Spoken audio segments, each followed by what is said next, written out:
Hello students, good morning everyone. Today we will discuss in chapter number 1 computer architecture, computer types and functional unit. So in the last video or in the last class we completed the operating system and software, and also we have seen that classifications of the software, so that are system software and application softwares. Okay, so we will move on to the today's class.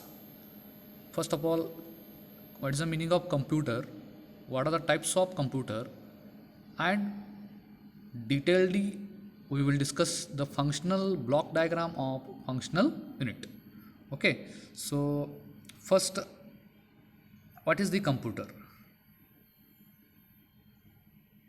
A computer can be defined as fast electronic calculating machine. Computer can be defined as a fast electronic calculating machine that accepts the data or digitized input information, process it as per the list of internally stored instructions, and produces the resulting information. The list of instructions are called programs and the internal storage is called computer memory. List of instructions are called as a programs and internal storage is called as a computer memory. So next we'll move on to the different types of computers are. First one, personal computers. This is the one of the common type found in homes, schools, businesses, office, etc.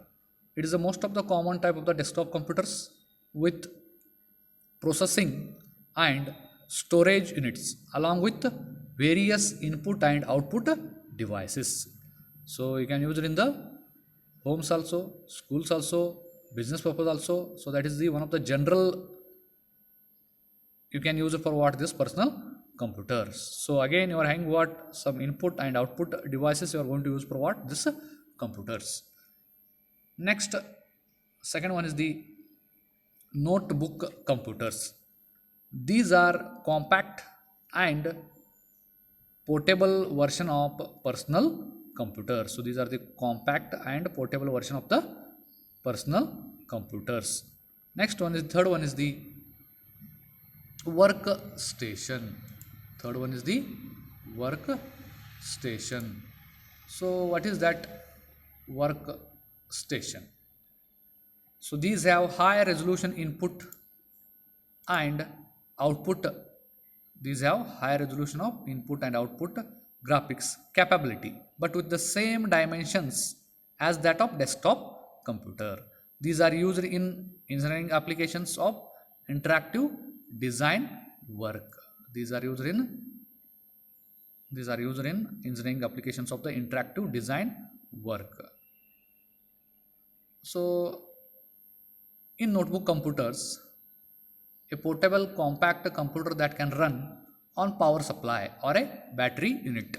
So in that notebook computers, a portable compact computer that can be run on power supply or a battery unit. So all the components are integrated as a one compact unit. It is generally more expensive than comparable desktop. It is also called as a laptop computer or notebook computers also. So in generally workstation computers, powerful desktop computers are designed for specialized tasks, generally used for tasks that require for lot of processing speed. Can also be ordinary personal computer attached to a LAN, that is a local area network. So that's why it is used in engineering applications of interactive design work. Next, fourth one, enterprise system. These are used for business data processing in medium to large corporation that required much more computing power and storage capacity. It is having a more power and storage capacity that workstations. Internet associated with servers have become a dominant worldwide source of all types of informations. all types of informations. So this is called as a enterprise systems, supercomputers. What is that supercomputers? A computer that is considered to be fastest in the world, used to execute tasks that would take lot of time for other computers. For example, modeling weather system. For example, modeling weather system or weather forecasting. These are used for large scale numerical calculation required in the applications like weather forecasting. Apart from this one, you are going to use in classification of the computers. You can use the mainframe, a large, expensive computer capable of simultaneously processing data for hundreds or thousands of users, used to store, used to store, used to store, manage, and process large amounts of data that need to be reliable, secure, and centralized. So that is also mainframe. So next one is the handheld. It is also called as a personal digital assistance. You can say that one is a short form PDA. A computer that fits into a pocket, runs on batteries, and used while holding the unit in your hand, typically used as a appointment book, address book, calculator, and notepad. So that is known as a handheld computer. Next one is the multi-core computer. Have multiple cores, parallel computing platforms, many cores or a computing elements in a single chip. Typical examples: Sony PlayStation, Core 2 Duo, i3 and i7 Pentium processor. So that is called as a multi-core computers. So next we'll move on to the functional unit of computer. Functional unit of computer. A computer in its simplest form comprise some functional units. So that are input unit, output unit, memory unit, arithmetic and logic unit, and last one is the control units. So what are the functions related to what are the functions related to input, output, memory, arithmetic logic unit, control unit? Okay, so we will discuss one by one. So this is the block diagram of functional unit. First, a computer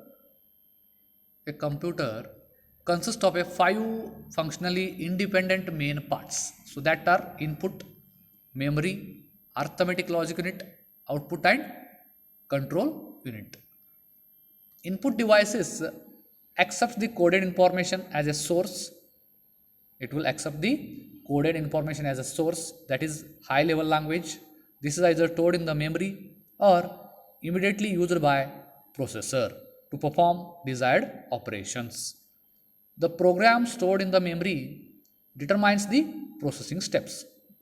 Basically, the computer converts one source program to an object program. So that is into machine language. Finally, the results are sent to the outside the world through output device. All of these actions are coordinated by the control unit. So we will move on to the first block or a first part, input unit. So what is this input unit? We will discuss in a brief way. The source program or a high level language program or a coded information or a simple data is fed to a computer through input devices. Keyboard is the most common type. So by using this keyboard, you can use different kinds of the functions. So that is the source program or high level language program or a coded information, simply data is fed to computer through input devices. Keyboard is the most common type. For example, you can write some programs, or you can create some spreadsheets, or you can create some data in Word or in Excel. So through that keyboard you can use it. So that is the input in it. Simply data you can fed to the computer through input devices. Keyboard is the most common type. So whenever key is pressed, one corresponding word or a number is translated into its equivalent binary code over a cable and fed either to memory or processor. So whatever that input data is there, so whenever you are going to press key, so one of the word or a number is translated directly into the binary code or a cable or a fed either a memory or processor. So whatever that data, it will provided or fed or going to the in memory or a processor. For examples are joysticks, trackballs, mouse is the best example, scanners, etc. are the other input devices also. Okay, so next second one we'll move on to the memory unit. As you know, memory is the main part of this functional unit. So what is that memory unit?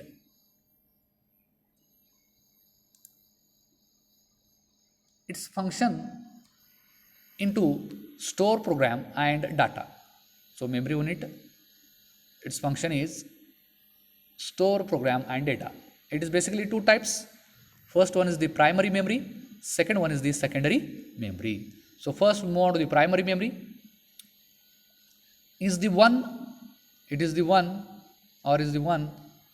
exclusively associated with the processor and operates at the electronic speed programs must be stored in this memory. While they are being executed, the memory contains large number of semiconductor storage cells, each capable of storing 1 bit of information. So it is having capable of storing 1 bit of information.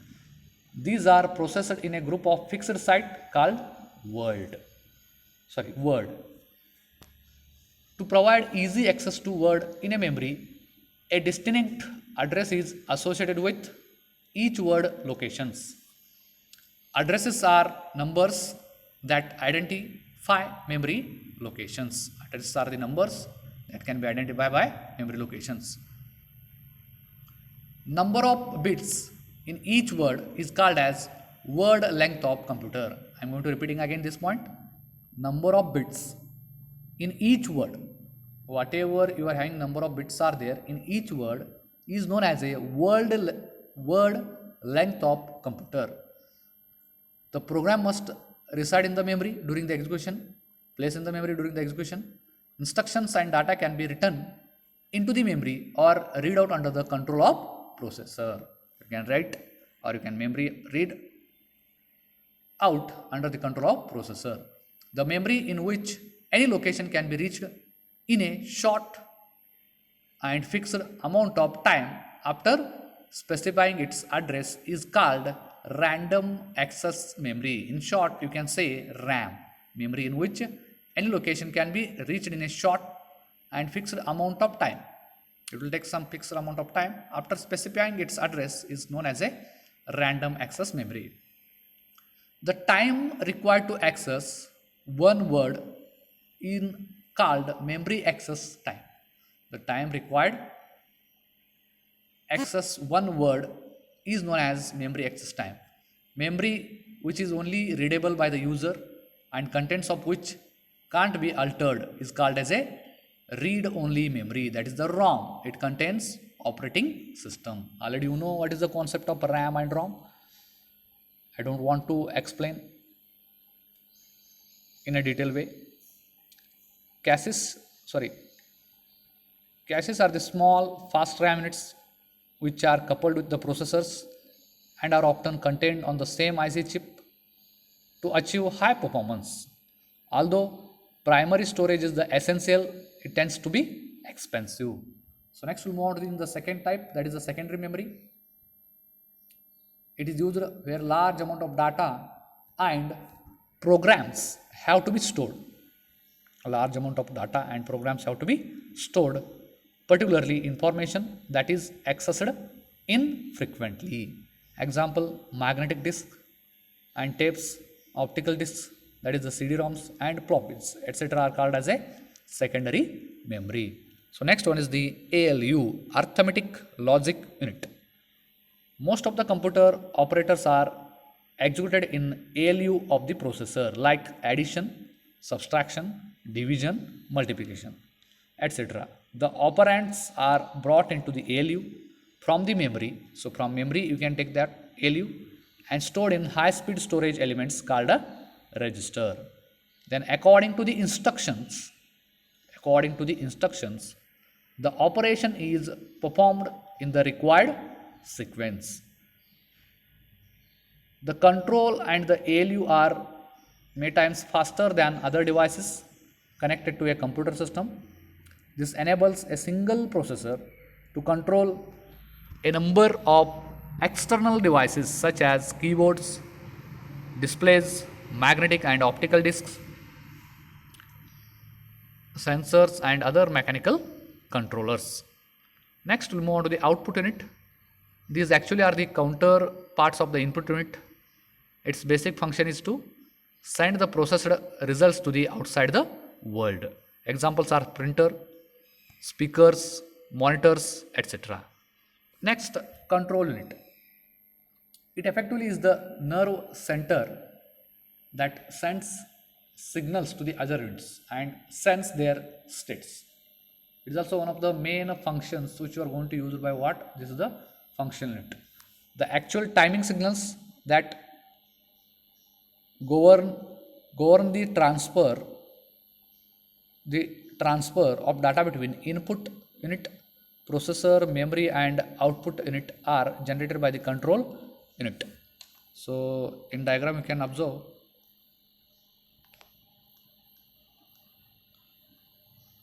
control unit. Okay, basic function is it is a nerve center that sends signals to other units and sends their states. The actual timing signals to the transfer of data between the input unit, processor, memory and output units are generated by the control units. Okay, so this is the basic